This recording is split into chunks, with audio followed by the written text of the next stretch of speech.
Oui, c'est un autre de mes postulats, c'est de dire que qui se discute, j'ai pas de vérité, bien sûr, hein, donc que le téléphone portable est j'avais appelé ça la version 2.0, vous savez, comme les Pokémon, la version évoluée du téléphone fixe. Je pense que parce que d'abord, quand on réfléchit aux enjeux du téléphone, on se rend compte que probablement ce sont exactement les mêmes en fait. Hein, c'est-à-dire, alors j'aime bien cette formule de Lacan qui m'avait marqué quand j'ai écrit.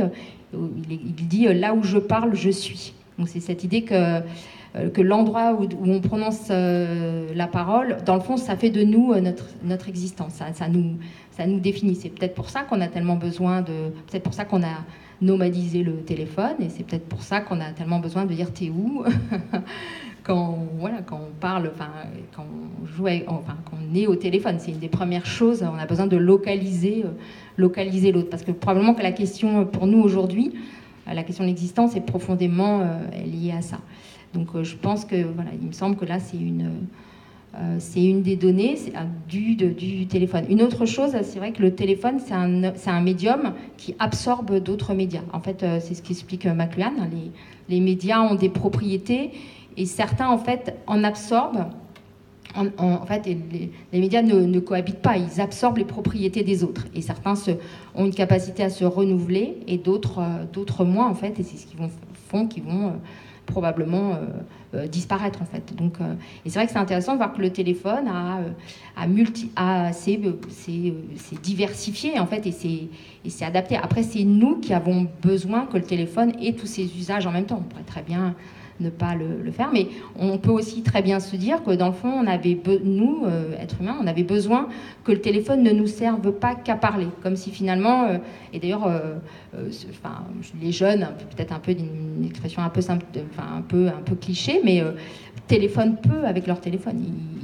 Ils l'utilisent pour beaucoup de choses, mais pas pour parler. Ce qui montre bien effectivement que c'est plus pour cette raison-là en fait qu'on l'utilise en fait. C'est un de mes présupposés. Une autre chose aussi moi qui m'est apparue, pour ça que le téléphone a tellement de pouvoir, c'est que dans le fond, très certainement, mais ça on le saura, vous le notez, puis on verra si c'est vrai dans 50 ans, mon idée, c'est que le téléphone concurrence la littérature. C'est-à-dire que c'est pas un médium complètement anodin, c'est un médium qui va chercher la littérature sur ses terrains, notamment en lui prenant ce qu'il a défini, l'écriture, la lecture, mais aussi l'esthétique, la sublimation. Et c'est pour ça, c'est probablement pour ça que les écrivains très vite comprennent qu'il faut intégrer le téléphone dans leurs œuvres.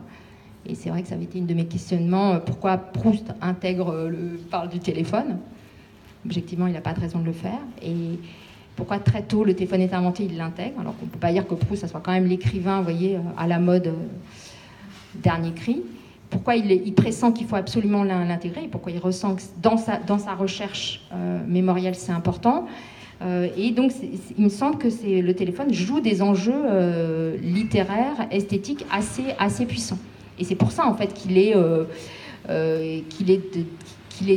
perçu d'une certaine manière comme dangereux, par exemple, pour la littérature. Oui, on retrouve toujours la littérature là. Et t'as pas voulu parler de Ricoeur ou de la philosophie. Pourtant, la place est très importante.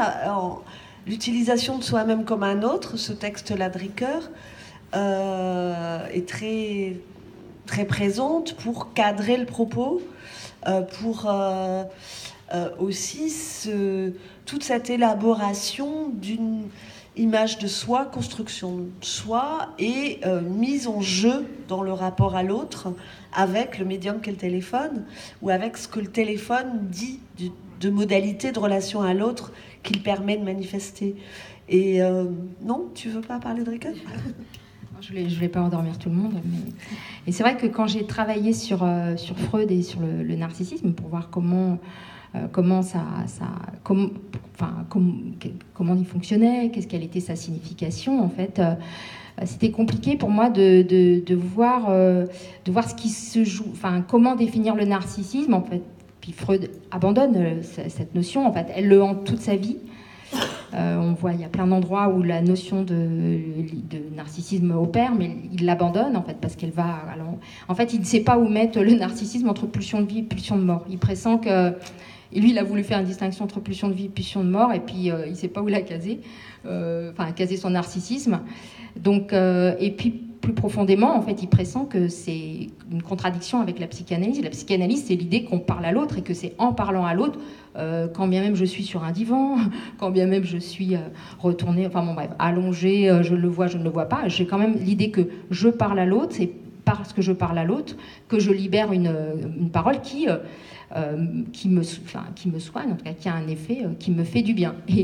Et à mon sens, Freud abandonne le narcissisme pour ça, parce qu'il sent que le narcissisme, c'est évidemment un moi enfermé. Et moi, c'est très concrètement ce que j'ai vécu. J'ai passé un été fort désagréable où je m'enfermais dans cette notion de narcissisme. Et c'est vrai que c'est un peu mélo, mais c'est en lisant Ricoeur, Soi-même comme un autre, c'est-à-dire en me disant mais il faut réintégrer de l'altérité, il faut absolument le téléphone, et d'ailleurs ça nous donne aussi à réfléchir sur l'évolution du téléphone, il ne peut pas être que narcissique, mais moi-même c'est en lisant Soi-même comme un autre, donc le postulat de Ricoeur, c'est que c'est l'autre qui me rend moi-même, enfin dans le fond, je vais un peu vite, mais c'est ça, et notamment donc en lisant ce livre que j'ai réconcilié, parce que je voulais garder Narcisse, je voulais laisser tomber Écho.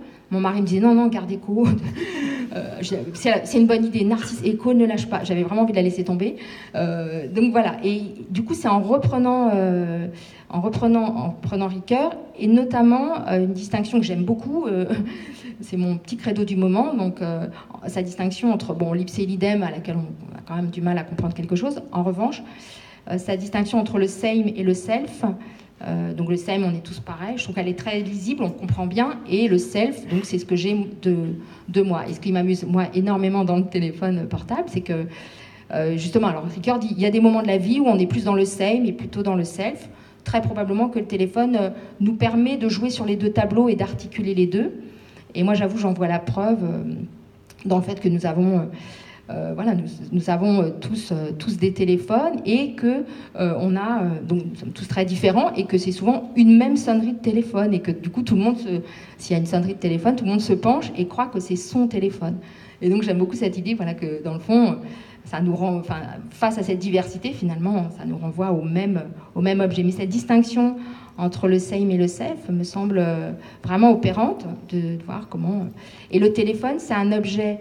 En fait, ce qui est intéressant, c'est que si je vous dis téléphone, on a tous le même objet, nous avons tous un téléphone, et en même temps, le téléphone nous appartient en propre. Chacun, c'est notre téléphone, et on se les prête peu, on se les échange peu. Autrement dit, c'est le self. Et donc, c'est finalement, le téléphone joue sur les deux tableaux du same et du self. Est-ce que ça a éclairé ? Oui, moi je crois que ça éclaire assez la perspective. Ce qui m'a intéressé aussi beaucoup dans le livre, c'est que j'ai l'impression que ça parle du téléphone, mais cette élaboration à partir du rapport à l'autre et de la complexité du rapport à l'autre, ça fait aussi que, avec le téléphone, l'autre, c'est une voix, ça pose des tas de problèmes, et d'une certaine façon, j'avais un peu envie de dire que l'effet du livre, c'est peut-être que c'est pas seulement un livre sur le téléphone, c'est sans doute un livre sur présence-absence. Voilà, comment ça marche. Le rapport à la présence, ça montre que la présence d'autrui, c'est compliqué, et que l'absence d'autrui, c'est pas évident. Il peut y avoir des formes de présence dans l'absence et d'absence dans la présence. Et le téléphone, c'est... alors, je vais peut-être t'embêter avec cette question, mais ça me semble presque quelque chose qui est là de façon manifeste, mais que l'envie, c'était peut-être de parler de présence-absence. Non ?